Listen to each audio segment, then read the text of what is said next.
قریب 20 سال می شود که با سبب مختلف گذرگاه سرحدی بین تاجیکستان و ازبکستان در موضع سرزمین شهر باستانی پنجگین ولایت سوخت و جرتیپی ولایت سمرقند قریب که فعالیت نداشتند.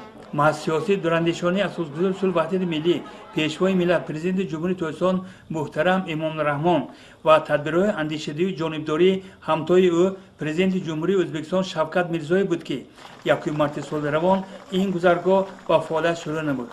به این مناسبت اینجا جامعه تنتنوی دایر گردید که در آن رئیسان ولایت سوخت جمهوری تاجیکستان رجب احمدزاده و سمرقند جمهوری ازبکستان ترکجان جوریف بعد بریدن لنت رمزی تاکید داشتند که دوستی بین تاجیکان و ازبکان تاریخ پرشرف طولانی دارد و یگان عامل نمیتواند به این رابطه حسنه خلالواری سازد. در جامعه اکثر اشتراکچیان با جانبداری از دوستی خلقهای تاجیک و ازبک خواستند شادشوی گذرگاه جرتیپی و سرحد را سیوی نو در تاریخ این دو دولت و این دو ملت دانستند. برنامه کنسرتی کلابریز از صدق و صفا و مهر و وفا نسبت دوستی و رفاقت همدیگر فهمی و احترام به تاریخ و فرهنگ همدیگر بود با جامعه حسن انجام بخشید. ساکن دهه شابکه جماعت دهات دوباره ناحیه بوسه لطفیه توجیبویوا این روز را دیر باز انتظار بود.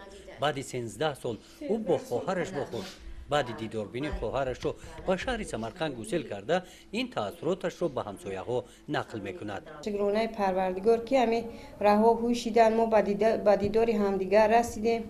این 13 سال می شود اپم در سمرقند زندگی میکنه. 38 سال می شود پدر مرد اکم مرد اولادو مرد ندیدیم. نه 13 سال نه اومد با دیدار همدیگر رسیدیم. لطفیه نقل میکنه که خواهرش سال 1988 از ناحیه وسه کلین شده به شهر سمرقند رفته آنجا زندگی میکرد. سالهای زیاد آنها همدیگر را ندیده کوشش میکردند که با دیدار همدیگر رسند.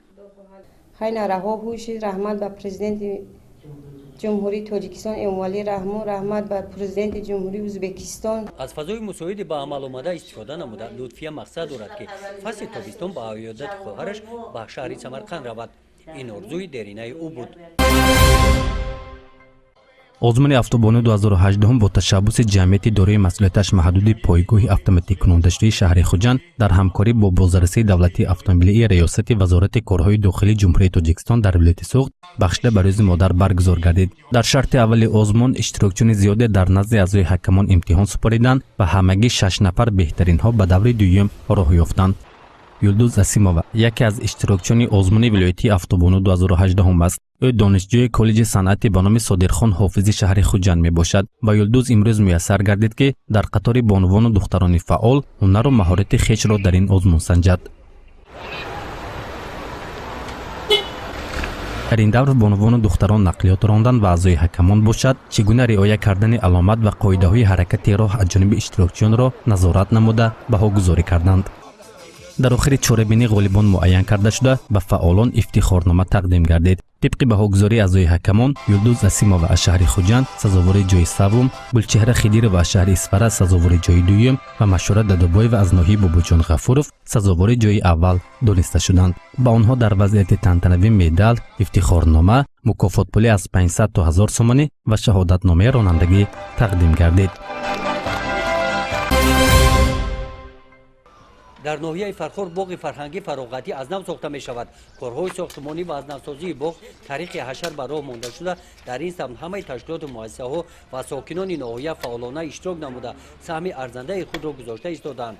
در هفته اول ماه مارس حشرچیان مساحت 5.8 هکتار زمین باغ را کنده از غلبه گذرانیده سنگ و شغل آن را جدا نمودند. در قسمت زمین آماده کرده شده درختان گوناگون سایه افکن میشینانند. نهالها طریق سیستم آبیاری قطرگی با آب تامین کرده میشوند. نقشه آبیاری زمین‌های باغ با اسرافکاری آب راه نداده عاقلانه استفاده نمودن این ثروت طبیعت را تامین می‌نماید. ساختمان فواره‌های زمانوی در عرفه انجامیابی می‌باشند. همه این ساختمان‌ها با دستگیری صاحبکاران محلی انجام داده شده‌اند. با مقصد در سطح بلند جشن گرفتن عید نوروز همین گونه حشرها در همه کوچه‌ها راهروها گذرانیده می‌شوند. تاریخ حشر از پرتوها تازه نمودن شهرهای مرکزی و شنانیدن نیال‌های سایه افکن در شفر آن همه روزه ادامه دارند.